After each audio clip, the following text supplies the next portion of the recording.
here's the whole purpose of this video. I just want to make a video acknowledging that my mom is 60 years old. And I think that's amazing. I think that's fascinating. And a lot of people who have, my mom is like probably the main special guest star in my videos. We always have conversations. And they're like, okay, let's turn on the camera, let's start recording this conversation because this is worth sharing. But people have left in the comments like, your mom's 60? Yeah.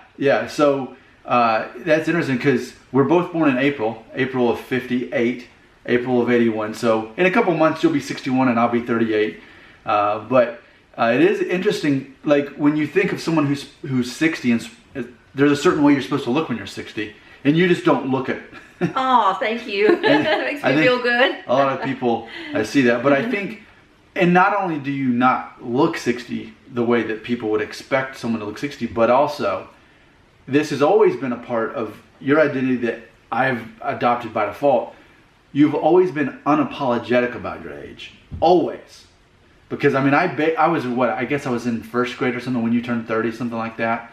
And I remember that you weren't ashamed to be turning 30 and 40, 50. You were never at any point ashamed or do that cliche joke, 29 going on, or 30.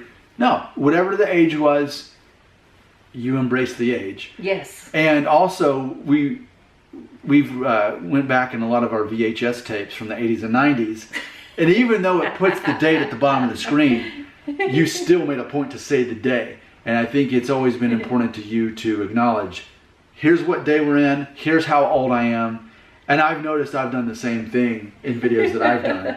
So that's not a coincidence. It's because you had always done that. I wonder why.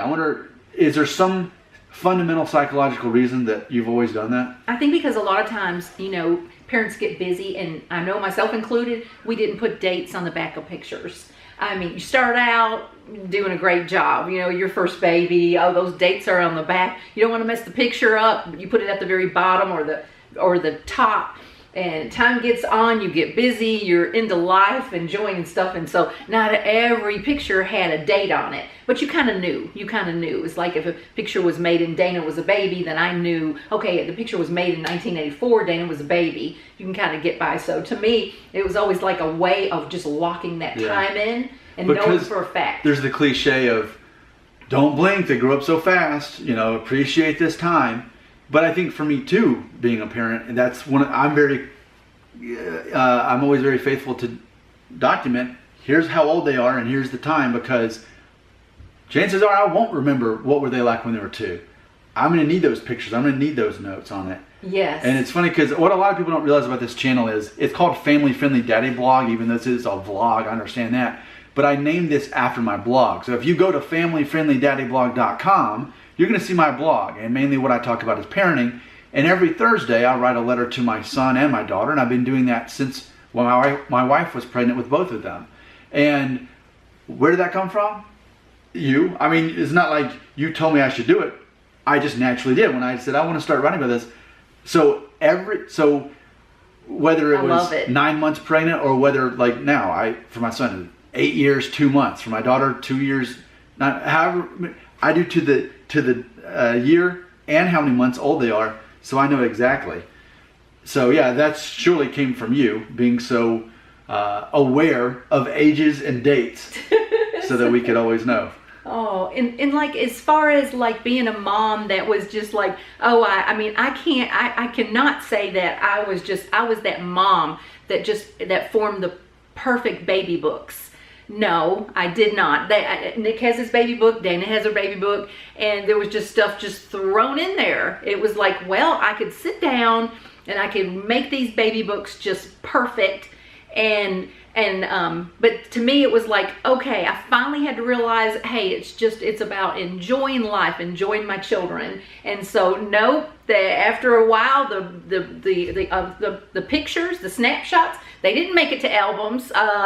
I did some, we have some, but after the fact, Dana took them and put them in photo albums. But there was that time, when your children are growing up, you just have to just stop and enjoy them. And so now it's great because we can go back and enjoy the videos, we can enjoy the pictures. But yes, it's okay if you hit that time and you have, you know, if you have those old photos and they're in the tubs, it's okay. They're there. You know, I think that reminds me too. So because we've recently, my brother-in-law recently took all of our VHS tapes from the 80s and 90s and early 2000s and put them on our own private YouTube channel. Well, what I can do is I can download some of those and actually upload them to this channel.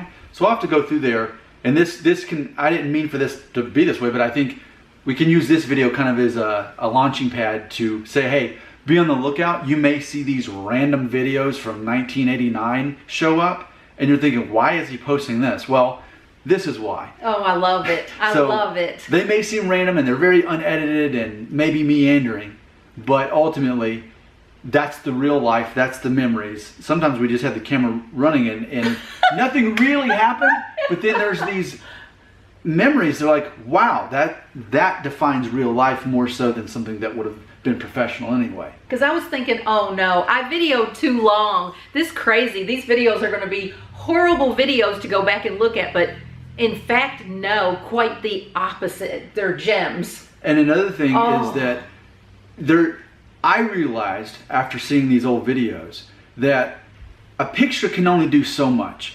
But when you have video footage of people, of yourself from a decade, 2 decades ago, and then you watch it in the future, so you can imagine where I'm going with this, and that is, why do I make all these videos? Especially, why do I include my family members whenever I can?